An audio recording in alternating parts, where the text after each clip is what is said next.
Welcome to Ecclesia Principles, a biblical strategy for believers to engage in God's design for government with Ray Eppard.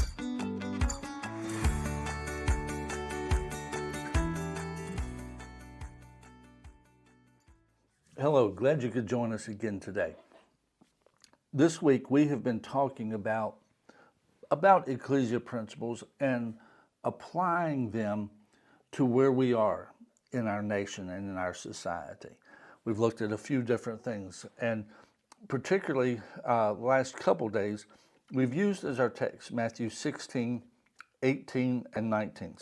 Matthew 16, verses 18 and 19. And I want to use those again today because in this, we have to understand from God's perspective, what is the reality of where we are? What is our role? Because so much has been clouded, in all honesty, by teaching that's not accurate. It goes contrary to Scripture. It pulls out some things that are true, but expands them into places that it doesn't need to go into. And I'll say more about that in just a moment. But let's go ahead and read our text, Matthew 16, verses 18 and 19. This is after Jesus has said, "Who do you say that I am?" And Simon said, You're the Christ, the Son of the living God. Verse 18, "And I also say to you that you are Peter, and on this rock I will build my church," or my ecclesia, "and the gates of Hades shall not prevail against it. And I will give you the keys of the kingdom of heaven. And whatever you bind on earth will be bound in heaven. Whatever you loose on earth will be loosed in heaven."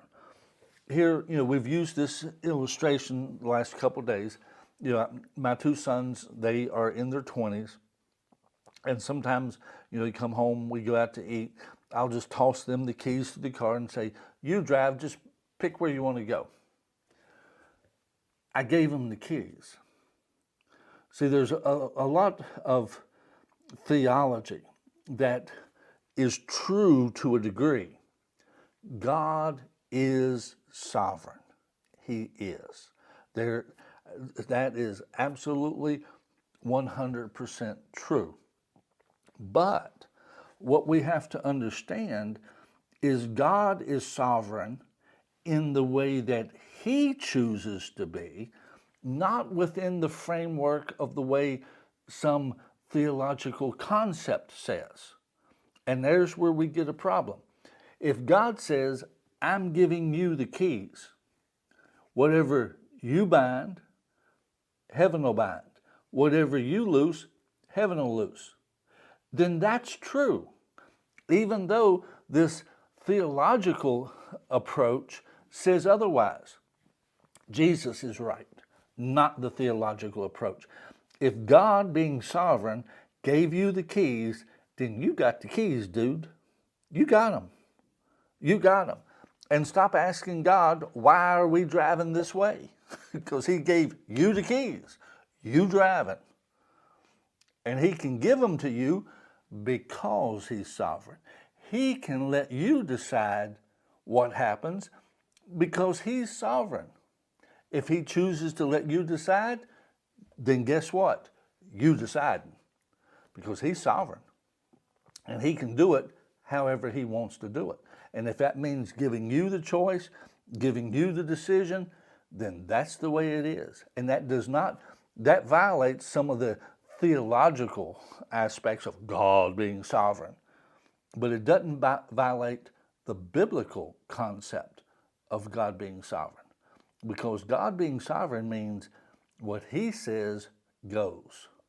The way He says it is the way that it is.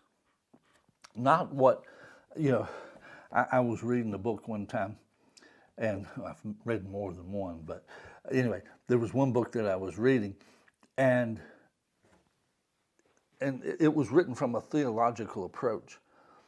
And I quit reading it for a little while before I ever finished the first chapter. Because the first chapter was all about God has to be this or He's not God. And it was basically laying out this criteria for what God has to be in order to be God. See, I really like the way the Bible does it. In the beginning, God. He don't prove who he is. He just is who he is. And see, the Bible is not a book written to prove who he is. The Bible is a book written so you can know him and know who he is. That's what we need to do. There's not a litmus test for what God has to be. The Bible tells us who he is. We just need to believe the Bible about what he says. Now, with this, I said today I was going to get into the concept of separation of church and state, because this is huge, that we have to understand the reality of this. See, I do actually believe in separation of church and state. I do believe in it. Now, there's a lot of people going around and they're saying things like, well, you know, it's never been a part of it. I agree with them, except for the phrase, no separation of church and state. You see, let me break this down into two parts.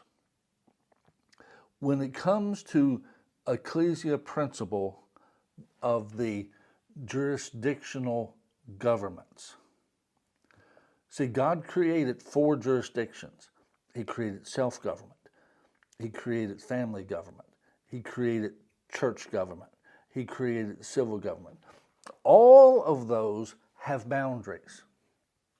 If you will, to use Thomas Jefferson's phrase that is not included in the Constitution, there is a wall of separation between self-government and family government.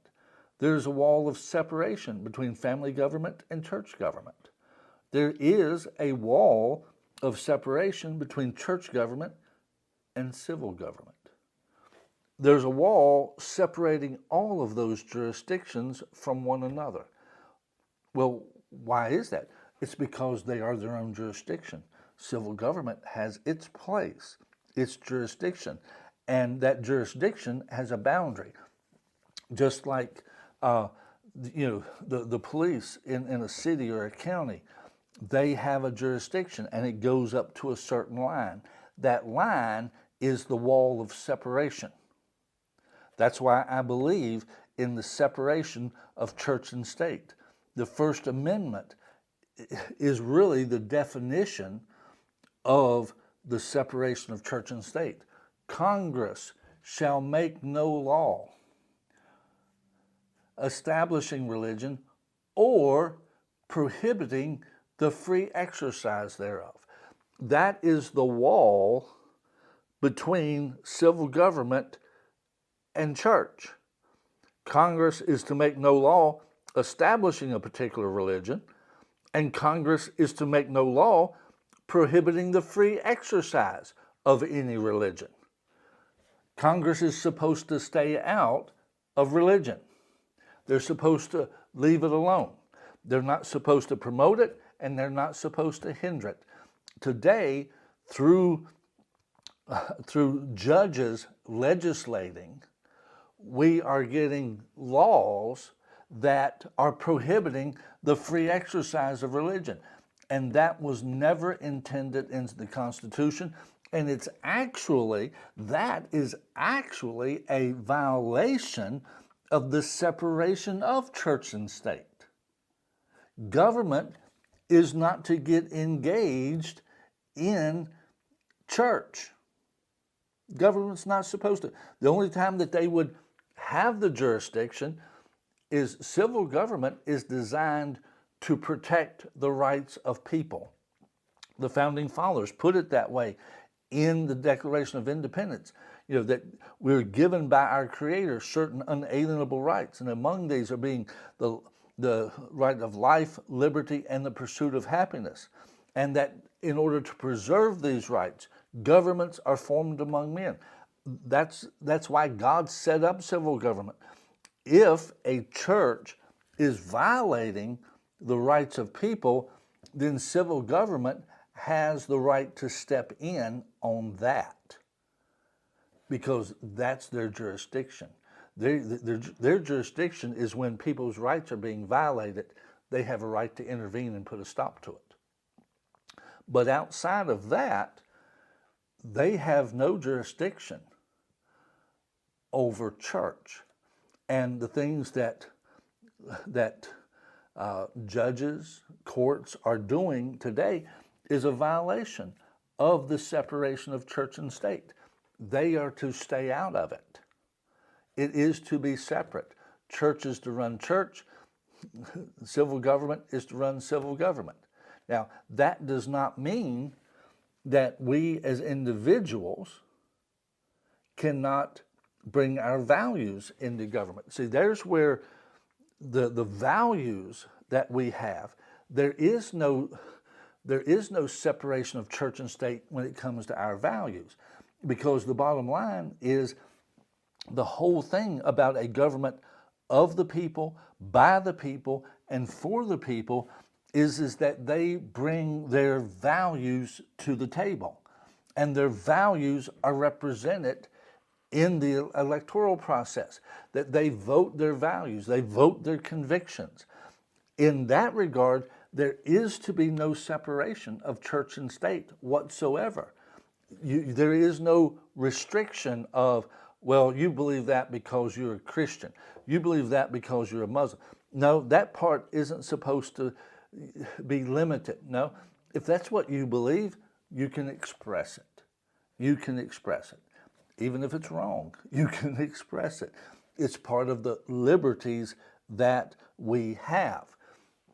We need to understand that the biggest aspect of the separation of church and state is a protection of the church from the state.